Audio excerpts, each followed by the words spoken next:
Well, this past year has been, last year when we came to this, and I sort of last minute heard about it, and, well, I shouldn't say last minute, we decided last minute we were going to go. And we walked in the door and found out that there were a lot of churches in Alberta that were facing the same challenges that we were. And not the least of which was we were in a bit of a decline. One of the greatest prayers of our board for the past year is just to realize and affirm that God is in control. And He's on His throne no matter what situation we're in.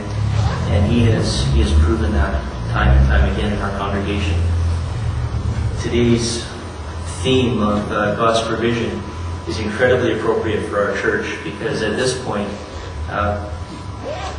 things are happening and wonderful things. I'll do the highlights first. This year, late last year, we retained our interim minister, and that's Pastor Chris, and he's done a wonderful job.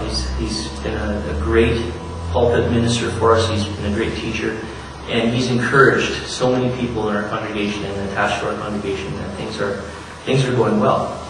We have had 6 new members join, and we're looking at 3 more coming in the near future. I'm praying for 3 more, at least. And it looks like we're going to have probably 1 or 2 baby dedications are going to be occurring in the near future as well. Not the least of which is Chris and Lucy's little baby Declan. They have another son. As for God's provision, this is a huge highlight for our church, and it was an unasked for blessing. Looking around at any building, you realize you need to maintain it, and you need to take care of it, or it will just decline. When we go downstairs for our break, you're going to see a fantastic provision by the Lord, and all the carpet you stand on, the tile around the kitchen was donated to our church.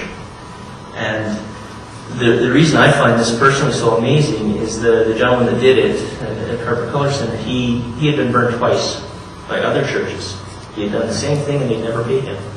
And yet he reached out that 3rd time to us in grace. And we're just so grateful for that and what the Lord has done in our building because it's excited people. It's given us another project in the way that we do.